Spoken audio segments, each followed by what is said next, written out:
What does Josh's size give you as far as sort of a different look and being able to go in a different direction? And did you guys look at him?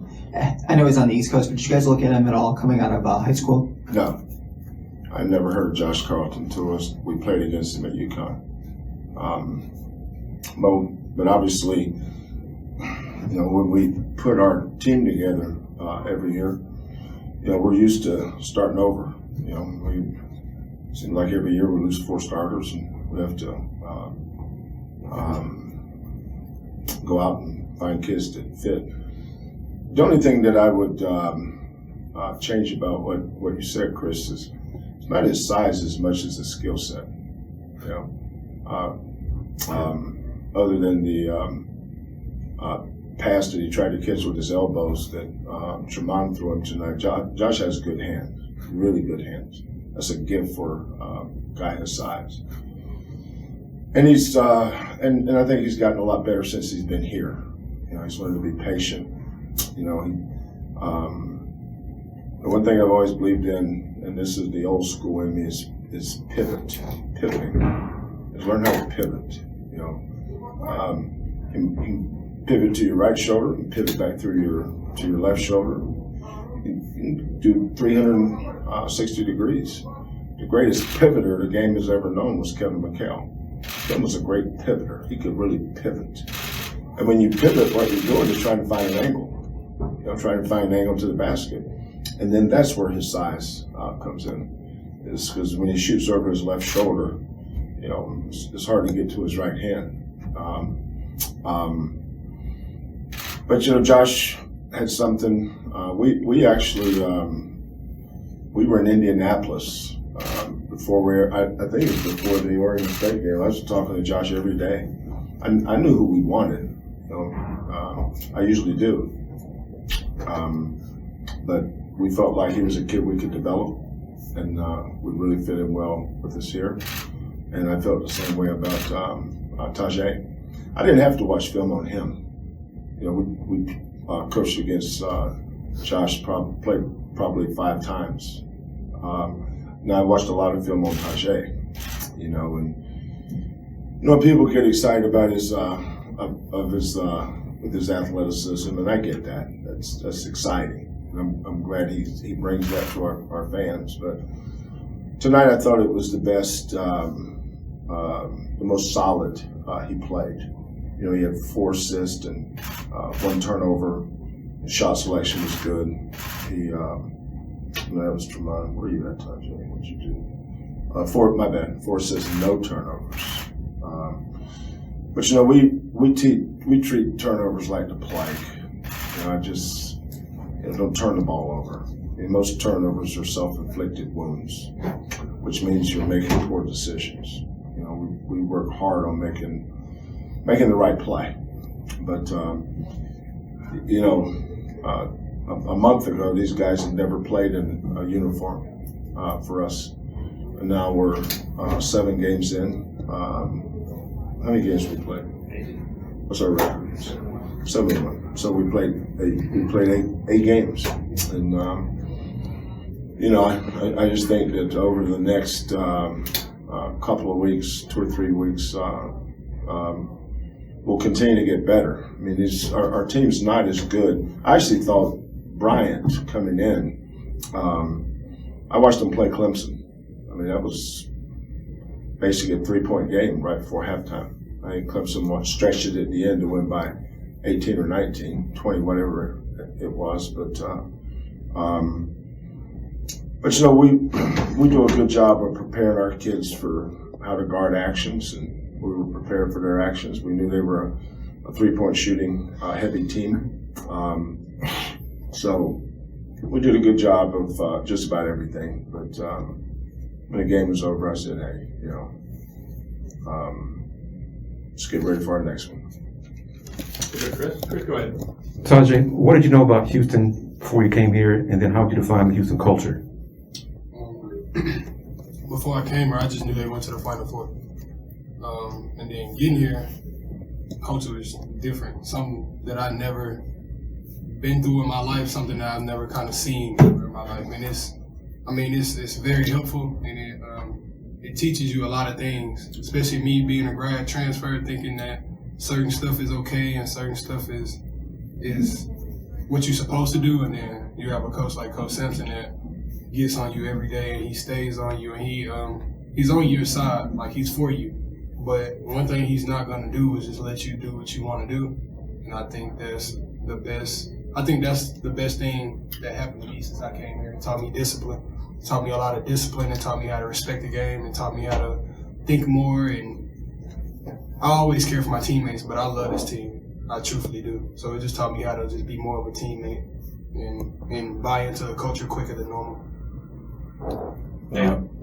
Question for Josh and Taze. You kind of just answered it, but Josh, what was the transition like for you adjusting here? And Taze, what was your first conversation like with Coach Sampson? He kind of mentioned it to us. Our first conversation. Is that really you? Yeah, that's what it was. He called, and at the time I knew he was a GOAT. In my city, we call him a GOAT. He does things and he helps people out in ways that people should be grateful for. And when he called me, I was just shocked. I wouldn't think I would ever get that call. So I'm appreciative of him for calling me in the first place. First thing I know is about the culture here is just the amount of accountability, and you know, if you do something, you're gonna be held accountable for it. So just knowing that and having to bring your hard hat and work every day's work day here. So just knowing coach is gonna hold you accountable, and just the standard here, the Houston standard, that if you're not playing up to the standard, then it's going to be held accountable for it. Playing against Houston, they're playing with Houston. Do they play as hard as playing against them as now you're playing with Houston? Oh yeah. Every time scouting Houston, playing against them, it's the same thing as playing with them. You know they're gonna play hard. You know they're gonna crash the glass, and you know it's the same thing. You know when we go out there, we're gonna play hard and we're gonna crash the glass. Who in the background? Go ahead. This is for Coach. Thank you for your time. I know it's early into the season, but what parts of the team's game do you feel like have improved the most so far? I don't think any one in particular. Was just so new to each other. You know, it's like the Hofstra game. You know, I heard some people say you didn't play good. It wasn't about playing good or bad. It's just getting out there and playing.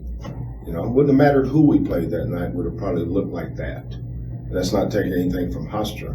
You know, when you lose Quentin Grimes, Dejan Giroux, Justin Gorham, and Bryson Gresham, not only were they 4 starters, they all averaged, maybe Bryson not, but those other 3 guys were 30-plus minutes. So now you're starting a brand new bunch. So these guys were back, but they didn't start. And they certainly didn't average 30 minutes. It takes you a while to get adjusted. But we tried to flatten the learning curve out by just practicing the right way. You know, there's a big difference in playing hard versus competing. You know, we've always tried to teach our kids the difference in those two things, and that's why Josh mentioned accountability. You know, it doesn't matter who you are. Let's start the second half. I didn't like the way Fabian and Richie played the first 3 minutes. Took them out. You know, I have zero interest in their opinion of it. You know, that's just the accountability we have in this program. You know, and they went back in. I think I put J1 and Josh in there for them, and those guys went in there and played hard. So, you know, we're not a great team. I know what great teams look like. We're a team that's still getting better. You know, you start the year off searching for an identity. There's always 3 phases a team goes through to start a season. And every season is a new season. You don't carry seasons over. When the season ends, you have a period at the end of it. And then you have capitalize the next sentence and you move on. But you hope you can win, then you think you can win, and then you know you can win. Our first game, we hoped we could win. We didn't have any skin in the game yet. It's our first game. You know, we didn't have any scars on our back. But after a couple of games, the Virginia game, we went from hoping, I think we can win. then when we got back from the Maui tournament, these kids know they can win. So now it's about building on that every day and not letting up. I mean, it's a grind. Season's a long season, man. And we practice. We don't have days off. The players do, but the coaches don't. We work every day from August until the horn blows and they tell us we can't play anymore this year. You know, we're constantly looking for ways to get our team better somehow, some way. You know, that's what you love about coaching. It's challenging your kids every day and pushing them to places that they would never push themselves, and then hold them accountable to that standard. You know, we have standards in this program, and we have, and everybody's held accountable to those standards. And like tomorrow, we come in and practice. Honest to God, I won't ask for anybody's autograph. I have zero interest in getting anybody's selfie. You know, we're going to go to work and we'll look at the mistakes we made and we'll start getting ready for our next game. Got time for a couple more questions. Chris, go ahead. Tajay, talk about in your previous years, your injuries and overcoming those. I don't know. I think that's kind of tough for me, just because at one point in time, like I never thought I would play basketball again. Truthfully, 5 surgeries, sitting out years, 2 years, and I think you had it down for a number of days, right? Don't you remember how many days it was? It's almost 500 and some days, 567 days, something like that. But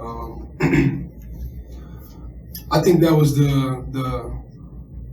the point in my life, and I'm being so honest right now. I think God actually told me, Tajay, you need to slow down in ways that you think of yourself. Because I was 18, 17, really thought highly of myself, really thought I could be everything that I could be, really thought at the age of 18, I was playing like a 21-year-old man, and I wasn't. I had some things in my life to fix that I felt like I needed to fix, and I feel like he just slowed me down and told me like, yo, this it's a punishment, but it's more so teaching you the value of patience. And it's teaching you how to go through things, fight through things, get through them, and then help others. So it's plenty of guys that personally for me that I met since my injury that get hurt, or they call me and they ask me like, yo, how do you do this or how do you do that? And one thing I can say is you have to fight for yourself if you really want something.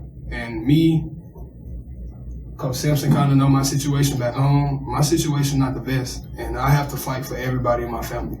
So I honestly took that as a mission to myself to like just work. And if you can't get yourself to where you need to be, just help somebody else.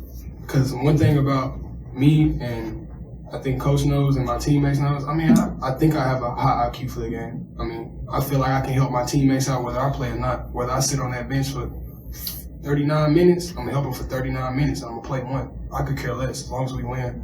And I think that's just the mindset that I had to start to get. Respecting the game, respecting my teammates, and respecting myself and how I do things in my life. Got time for one more. We got Yeah, I got one. Coach, how did you see Tramon's confidence, growing game by game, practice by practice, and with an injury like that, is it almost mental as much as physical getting back? Yeah, that last part's a really good point. It is. There was a time after he sat down, he couldn't raise his shoulder up. And he was in a lot of pain. I don't like to see our kids play with pain like that. We don't ever ask our kids to play with an injury. There's some level of pain, but had I not sat Tramon down, I'm not sure he would have sat himself down. You can see his release point on his shot. I don't care about that. I care about whether it goes in or not. Last game he was 2 for 5. By my math, that's 40%. 2 for 5 again tonight. He's 6 for 6 from the free throw line. But more importantly, he's starting to make plays again. and he's starting to get to his left hand with his mid-range. Yes, when you're Tramon's feeling comfortable. But when you bring in Taze and Tramon off your bench and Josh and J1, we've always tried to have a great bench. But for guys that's just now starting to follow our program the last couple of years, they don't realize we've been doing that for a long time. We've always put a lot of emphasis on 9 guys. It's hard to play 10, but we can play 9. Go ahead. His release point, is that something he's been working on? Is that more just adjusting with the shoulders? Yeah, I just told him to shoot where it's comfortable for you. And I said, don't worry about what anybody thinks. The only opinion that matters is yours. You be comfortable. And once he understood that, he said, it's a liberating feeling when you can live your life and not ever have to worry about other people's opinion. And I want our guys to understand that. Don't let other people's praise get you excited, and don't let their criticism get you down. Just ignore both. It's a good way to live your life. Coach, Josh, thank you very much.